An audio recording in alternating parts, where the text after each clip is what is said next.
Bismillahirrahmanirrahim. Assalamualaikum warahmatullahi wabarakatuh. Alhamdulillahirabbil alamin. Wa bihi nasta'in wa ala umurid dunya waddin. Wassalatu wassalamu ala asrafil anbiya'i wal mursalin, habibi rabbil alamin, imamil muttaqin, sayyidil anbiya'i wal mursalin, sayyidina wa nabiyyina wa maulana Muhammadin sallallahu alaihi wasallam wa sallama tasliman katsira. Subhanaka la ilma lana illa ma 'allamtana innaka antal alimul hakim. Rabbi shrah li sadri wa yassir li amri wahlul 'uqdatam min lisani yafqahu qawli, amma ba'd. Qala Allah ta'ala fil kitabihil karim, a'udzu billahi minasyaitonir rajim. Bismillahirrahmanirrahim. Wa ma khalaqatul jinna wal insa illa liya'budun. Wa qala Rasulullah sallallahu alaihi wasallam, man shoma Ramadan imanan wa ihtisaban ghufira lahu ma taqaddama min dambihi. Ma'asyiral muslimin wal muslimat rahimakumullah.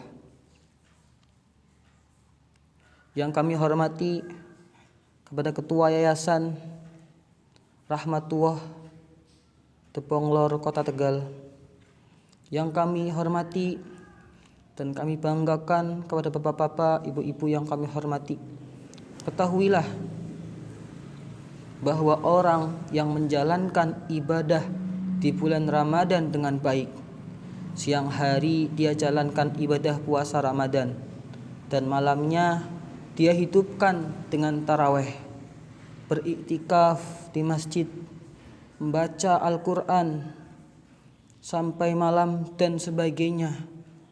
Orang yang semacam ini ketika keluar dari Ramadan akan dijanjikan oleh Allah Subhanahu wa taala, ghufira lahu ma taqaddama min dambihi, diampuni semua dosa yang telah ia kerjakan, sehingga seperti bayi yang baru dilahirkan oleh ibunya, bersih, tidak punya dosa kepada Allah Subhanahu wa taala, karena sudah dibersihkan dengan amalan ibadah di bulan Ramadan. Jadi dalam Islam dosa itu bisa ditebus dengan cara kita bertobat kepada Allah dengan amalan yang kita lakukan, ya, bukan dengan uang, tidak juga dengan beras. Karena kalau dipikir-pikir ya, saya yakin juga kalau misalnya dosa bisa ditebus dengan beras, bisa jadi Menteri Pertanian akan lebih dulu masuk surga. Betul Pak? Betul. Dan kalau bisa ditebus dengan uang, mungkin gubernur bank sentral atau para menteri keuangan akan menjadi penghuni surga nomor wahid. Ya, pastinya akan seperti itu. Akan tetapi dalam Islam dosa tidak bisa ditebus dengan harta. Dosa hanya bisa ditebus dengan kita bertobat kepada Allah, memohon maaf dengan memperbanyak istighfar kepada Allah. Orang yang melaksanakan ibadahnya dengan baik di bulan Ramadan, ketika keluar dari bulan Ramadan masuk 1 Syawal seperti bayi yang baru dilahirkan oleh ibunya. Jadi dalam keadaan suci, makanya pantas dia mengucapkan minal aisin wal faisin. Semoga kami termasuk orang yang kembali kepada fitrah suci bersih, lalu merayakan hari kebahagiaan itu, hari di mana dia kembali kepada kesucian. Itulah hakikatnya daripada perayaan hari raya Idul Fitri. Jadi dengan kata lain, Idul Fitri itu tidak bisa dilepas kaitannya ataupun hubungannya dengan memperbanyak amalan beribadah kepada Allah Subhanahu wa taala. Jadi inti Idul Fitri itu kita dianjurkan untuk beribadah kepada Allah, fokus beribadah kepada Allah. Mugane rugi sing ora fokus nang bulan Ramadan, ora fokus ibadah, males-malesan, itu termasuk salah satu daripada orang-orang yang merugi ketika di bulan Ramadan, tidak memanfaatkan bulan Ramadan. Saudara-saudara kaum muslimin yang berbahagia, lalu bagaimana sih caranya agar kita bisa meraih itu semua? Yang pertama, manakala datang senja akhir Ramadan, maka wajiblah bagi kita untuk mengeluarkan yang namanya zakat fitrah. Sebab Rasulullah SAW di dalam sabdanya yang berbunyi, "Shaumul abdi mu'allakun ma baitiyas sama'i wal ard hatta yu'addiya shadaqatal fitri." Sesungguhnya puasa seorang hamba itu masih bergantung antara langit dan bumi, yaitu belum diterima oleh Allah Subhanahu wa taala sampai dia mengeluarkan zakat fitrahnya. Nah, jadi mengeluarkan zakat fitrah itu boleh dilakukan sejak awal Ramadan. Jadi bagi yang mungkin tidak mau sibuk di saat malam Idul Fitri, maka boleh membayar zakat fitrahnya di awal Ramadan saja. Akan tetapi ada waktu yang istimewa untuk membayar zakat fitrah. Waktu yang istimewa itu memang agak sulit ya, karena istimewa. Kalau waktu wajibnya itu ketika sejak terbenamnya matahari di akhir Ramadan. Ya, kalau waktu istimewanya atau waktu terbaik untuk membayar zakat fitrah ketika setelah orang-orang selesai melaksanakan sholat subuh sampai sebelum orang-orang berangkat melaksanakan sholat Idul Fitri. Nah, itu waktu istimewanya. Dan waktu yang makruh untuk membayar zakat yaitu setelah orang-orang selesai melaksanakan sholat Idul Fitri. Jadi yang mungkin bisa ditunda-tunda ya, yang suka tunda-tunda akhirnya sampai habis sholat Idul Fitri belum bayar zakat fitrah. Nanti situ makruh ya, kita membayarnya makruh. Tetapi karena zakat fitrah wajib, maka harus tetap dibayarkan ya, karena biar puasnya diterima. Jadi walaupun makruh juga mesti kita kerjakan gitu. Dan adapun waktu yang diharamkannya untuk membayar zakat fitrah yaitu apabila matahari sudah terbenam pada tanggal 1 Syawal, maka sudah diharamkan. Jadi diawali dengan kita membayar zakat fitrah merupakan suatu realisasi daripada latihan puasa. Jadi bagaikan latihan puasa ya. Yaitu artinya kita cinta kepada fakir miskin, membantu orang yang miskin, yang belum mampu. Karena orang bilang kan Ramadan itu katanya bulan untuk latihan. Kata orang Jawa itu month of training, bulannya latihan. Apa sih perlunya latihan? Tentunya agar hasilnya bagus. Makanya di bulan Ramadan ini kita sama-sama dilatih untuk kita lebih bersabar serta giat di dalam melaksanakan ibadah dan memperbanyak mengerjakan amalan sunnah-sunnah yang dilakukan oleh Nabi. Kemudian yang kedua, kita disunahkan untuk menghidupkan malam lebaran, yaitu dengan memperbanyak membaca takbir. Allahu Akbar, Allahu Akbar, Allahu Akbar, la ilaha illallah, Allahu Akbar, Allahu Akbar, walillahil hamd. Bukan memperbanyak bakar petasan, karena itu suatu pekerjaan yang mubazir ya. Al-mubasiru ihwanu minasyaiton. Itu dalam Al-Quran disebutkan seperti itu. Mubasir itu adalah temannya syaitan ya. Mubasir itu jelas perbuatannya setan.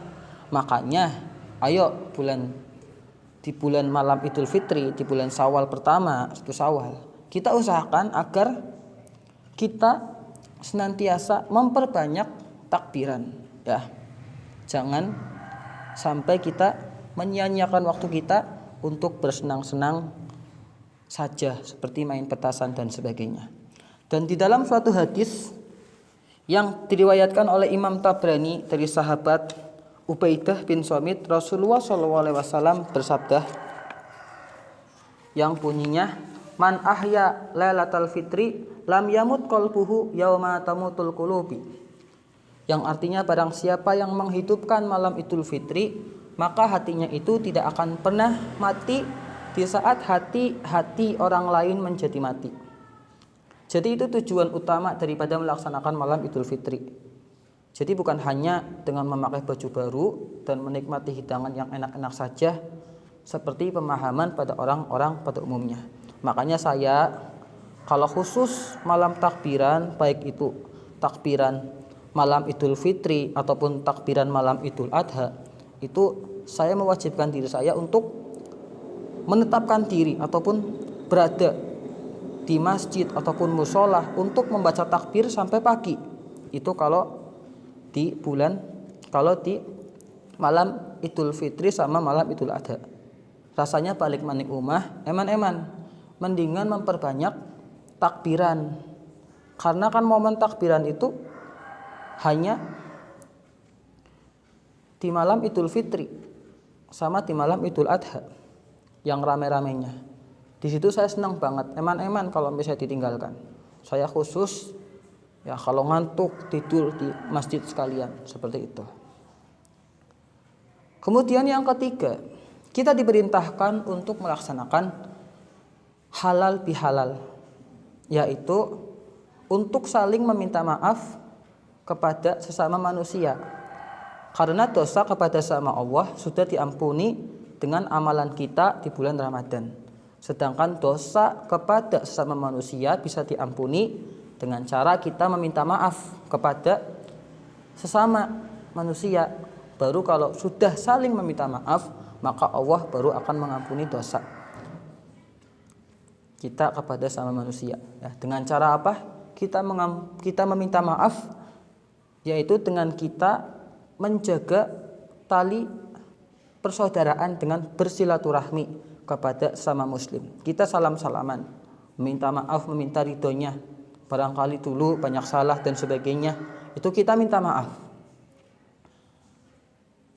Dan anjuran ataupun perintah silaturahmi ini ataupun perintah menjaga tali persaudaraan itu sudah Allah perintahkan kepada hambanya di dalam surat 3 Ali Imran ayat 103 juz 4 yang berbunyi A'udzu billahi minasyaitonir rajim.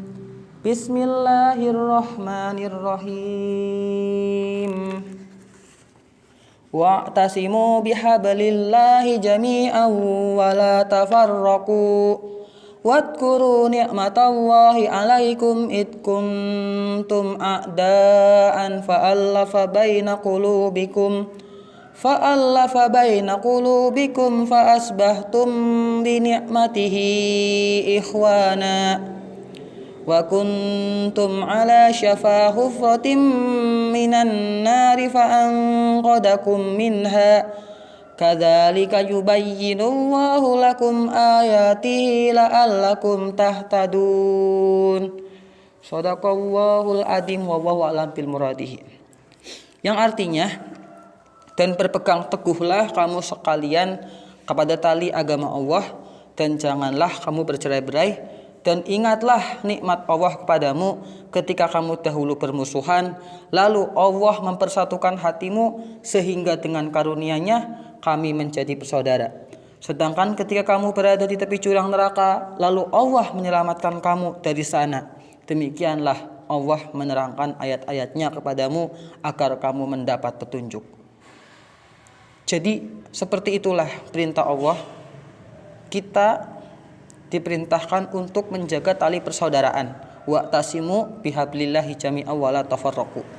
Berpegang teguhlah, ya. Kita diperintahkan untuk berpegang teguh ya, kepada tali agama Allah, ya, kepada tali persaudaraan, tali kekeluargaan, dan janganlah bercerai-berai. Kita tidak boleh untuk saling bermusuhan, tapi disuruh untuk menjaga tali agama Allah, tali persaudaraan. Seperti itu. Kemudian di antara manfaat daripada kita bersilaturahmi yaitu ada 5 manfaat. Di antaranya yang pertama, kita akan mendapatkan ridho dan rahmat Allah Subhanahu wa taala. Jadi Allah akan meridhoi kita, memberikan rahmat dan taufiknya kepada kita. Yang kedua, Allah akan mengampuni dosa kita kepada sesama manusia dan mendapatkan pahala yang besar. Pahalanya besar.